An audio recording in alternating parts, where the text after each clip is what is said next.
Olá, meus queridos amigos, tudo bem com vocês? Sejam bem-vindos a mais um vídeo do canal, eu sou Jean Saulo. Galera, hoje mais um vídeo comentando sobre o último vídeo da nossa série comentando sobre o MSA. Não é aquela análise detalhada, né, falando detalhadamente sobre cada ponto, cada tema específico de cada fase, é mais uma análise assim superficial, só pra gente conhecer como que o método está organizado. Depois da vinheta, bora lá então.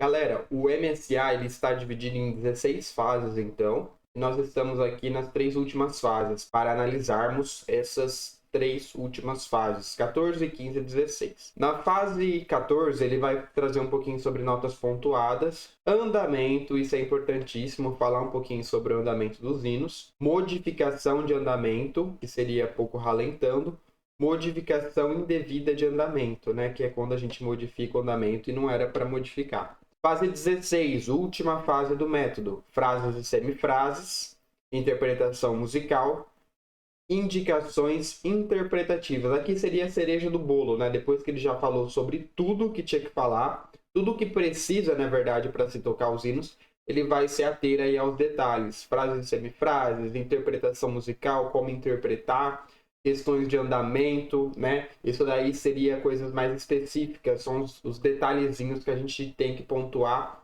e que para tocar hino é muito importante. Estamos na página 126 aqui, iniciando a fase 14.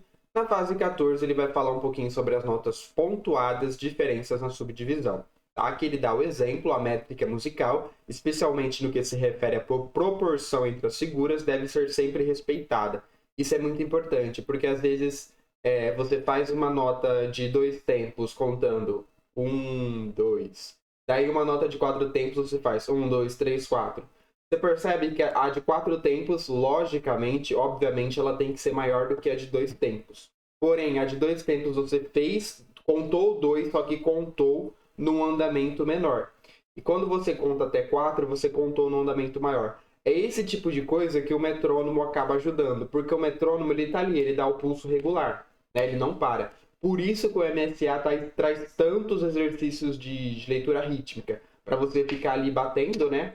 O ritmo constante, ou com a caneta, ou com palma, ou batendo na perna e falando as notas. Para o aluno poder pegar essa questão de andamento. Não ficar alterando o andamento ao longo do hino que ele for tocar. Beleza? Aqui um exemplo do 3x4. Para a execução correta dessas duas notas é necessário compreender a sua subdivisão. Então, se eu estou no metrônomo considerando que cada batida do metrônomo é uma semínima, quer dizer que quando chegar nessa célula rítmica, colcheia pontuada seguida de semicolcheia, eu vou ter que executar essas duas dentro de uma batida do metrônomo. A mesma coisa aqui, ó, subdivisão dos tempos do compasso, 2 figuras para cada tempo. Dentro de uma batida do metrônomo, eu vou ter que executar essas 2 colcheias. Dentro de uma semínima, cabem 4 semicolcheias.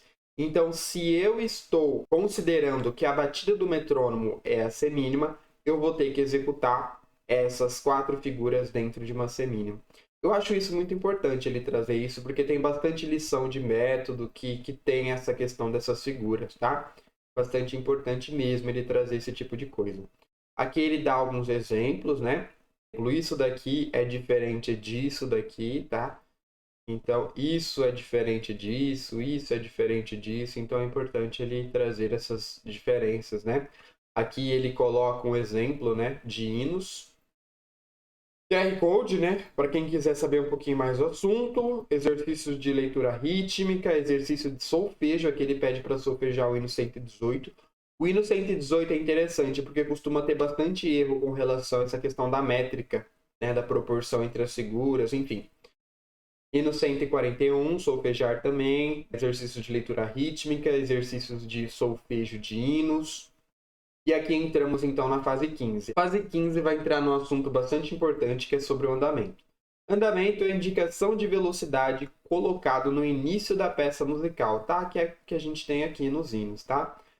Assim, em qualquer andamento, mesmo na meia hora em que o órgão eletrônico realiza numa velocidade mais lenta, a proporção entre os valores de todas as figuras deve ser respeitada. É aquilo que eu expliquei. Na meia hora eu tenho que fazer mais lento. Então vai fazer mais lento, só que aí não obedece a proporção, Porque se aqui eu estou fazendo cada semínima de um jeito, e dentro de uma mínima cabem duas semínimas, aqui eu tenho que fazer do mesmo jeito, segurando um pouquinho mais, só que porém obedecendo a mesma proporção. A mesma coisa da mínima pontuada. Então, 1, 2, 3. Obedecendo a proporção. Eu não posso fazer 6 aqui, né? Gente, uma coisa que ajuda muito nisso, se você tem dificuldade em metrônomo, tá? Tocar com o metrônomo ajuda demais a gente entender essa questão da proporção de cada figura. Manter a métrica, os valores de todas as figuras, respeitar certinho, né? É essencial que o intérprete fique atento para não soar num andamento diferente do conjunto musical. Então aqui, modificação de andamento, ele vai falar do pouco ralentando, e no hino 15, bem famoso, né? Esse pouco rau aqui no finalzinho, que acaba que ninguém consegue acertar muito bem esse pouco rau, né? Deixa tudo explicado, tá, gente? Como é uma análise mais superficial que a gente está fazendo, eu não vou ler tudo isso, mas ele explica tudo sobre o pouco rau, como que deveria ser feito, aonde que começa a diminuir o andamento. Aqui ele coloca, né, a marcação de velocidade, como que seria. Aqui ele fala sobre a modificação indevida, é quando não pode modificar o andamento. Por exemplo, aqui no hino 1. Depois da fermato, o que costuma acontecer nesse finalzinho aqui, nesse último compasso, o andamento costuma cair. E não cai, tá? Mantém o mesmo andamento. Muitos exercícios de solfejo e agora a gente entra aqui na última fase, que é a fase 16. Ele vai falar um pouquinho sobre frases e semifrases. Definiu o que é frase, definiu o que é semifrase, deu exemplos aqui, por exemplo, no hino 3. Aqui seria uma semifrase, daqui até aqui. Depois, a frase completa, ela vai até a vírgula maior. Percebe que se tocarmos a primeira semifrase e pararmos nela, parece que a música não termina, que fica faltando algo. A ideia de resolução só vai acontecer na hora que tiver o final da frase. Ah, a vírgula menor determina o final da semifrase. Às vezes, né, tem as suas exceções, então não é bem uma regra. Por exemplo, no hino 19, que só tem vírgulas maiores em todas as semifrases. Então esse negócio de vírgula maior e vírgula menor não indica muito a semifrase. Pode definir assim na maioria dos hinos, mas tem que ficar atento porque tem hinos que não acontece isso. Interpretação musical, importantíssimo. A interpretação não leva em consideração a fórmula de compasso. Então aqui ele define tudo, tô lendo os pontos mais importantes, tá, gente? São hinos que vão ter interpretações diferentes. Perceba que apesar de ambos terem a mesma fórmula de compasso, o hino 208 traz na sua poesia uma conversa com a nossa própria alma que está sofrendo. Por isso tem uma velocidade menor e com uma interpretação mais suave. Então, o que você vai levar em conta na hora que você for fazer a interpretação de um hino? A poesia. A poesia do hino vai definir como que você vai fazer a sua interpretação. Já o hino 31 traz a sua poesia uma declaração de fé em Deus, de poder, de certeza, de valentia, que inspira uma velocidade maior, com dinâmicas de maior intensidade, ou seja, uma interpretação mais decidida. Indicações interpretativas. Em alguns hinos foram colocados indicações interpretativas de expressão musical, que alertam o músico para uma forma de interpretação mais específica. Solene, majestoso, com júbilo, com veneração, com submissão. Eu não vou ler cada um deles, né, mas cada um desse tipo de interpretação, tem mais aqui, ó, com humildade. Cada uma dessas vai ter um jeito de você interpretar diferente. Ele foi muito frisado no início, né, quando chegou o Inário 5, em meados de 2013, 2014. Porém, depois de um tempo, isso caiu um pouquinho, sabe? Não é... A gente via bastante nos ensaios, os irmãos falando bastante sobre essas interpretações. Porém, agora eu não vejo muito mais, tá? Então, sempre importante a gente estar dando uma lida, né, relembrar o que significa, como interpretar quando tem essas interpretações.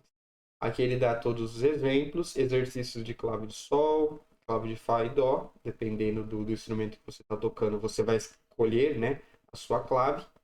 9/4. Aqui ele já traz as fórmulas de compasso, né, mais complicadinhas para solfejar, que são os compostos. Bastante que altera, né, tercina. Então aqui já está num nível bem hard, né, gente? E aí, terminamos o método. Minha opinião sobre o método todo. Bom, vamos lá. Método simplificado de aprendizagem musical. Beleza.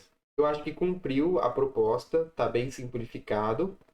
Com relação a críticas, assim, de relação a conteúdo, eu acho que como a gente fez uma análise bem superficial, não tem como afirmar com certeza, tá faltando isso, tá faltando aquilo, né? Não deveria ter feito isso, não deveria ter feito aquilo. ou deveria ter feito isso, não dá pra gente afirmar com certeza. Eu acho que com o tempo, com o uso dele, a gente vai meio que vendo aquilo que poderia ter sido feito, aquilo de bom, aquilo de ruim, né? Os prós e contras do método. Com relação à teoria, com relação a exercícios, eu gostei porque tem bastante exercícios, né? E isso é bom. Bastante coisa com relação a tocar corretamente, tocar no ritmo, tocar na pulsação certa. Muito exercício de solfejo, muito exercício de linguagem rítmica. Eu acho que isso vai ajudar muito, muito mesmo os músicos, os organistas a tocarem, que é o básico, né, gente? Questão rítmica é a primeira coisa que o aluno tem que ter, né? Você já viu músico sem ritmo? Gente, é incrível. Você pede para bater palma junto com o metrônomo, no conjunto, as pessoas não conseguem. A gente demora 10 minutos só para ajustar. Você faz o teste na sua aula de música, coloca o metrônomo e pede para os alunos baterem palma, né? Cada batida do metrônomo uma palma. A gente tem uma dificuldade muito grande até para isso. Parece simples, né? Parece uma coisa simples. Mas são coisas que precisam ser trabalhadas, porque depois esse aluno não vai ter ritmo para tocar. Ele pode conhecer as notas. A questão do solfejo também. Solfejar na altura é importante, porque ele tem músico que toca totalmente desafinado e não consegue perceber que está tocando desafinado. Então são coisas básicas, bem básicas mesmo, que precisam ser trabalhadas, que não eram trabalhadas muito no MTS, e eu acho que ele trouxe bastante essa questão do básico, que funciona. O menos é mais, né? O arroz com feijão, eu acho que é isso que estava faltando. Eu acho que vai ser um método excelente, que vai ajudar bastante a gente aí na questão das nossas aulas, na questão da orquestra, né? Vamos fazer uma orquestra boa, uma orquestra que toca o básico bem feito, né? Então eu acho que vai ser muito proveitoso esse método. Então era isso, galera. Eu espero que vocês tenham gostado. Continue acompanhando os vídeos aqui no canal. Muito obrigado por acompanhar essa série, por sempre estarem aqui, curtindo, compartilhando, comentando os vídeos. Deus abençoe a todos e até o próximo vídeo. Fui!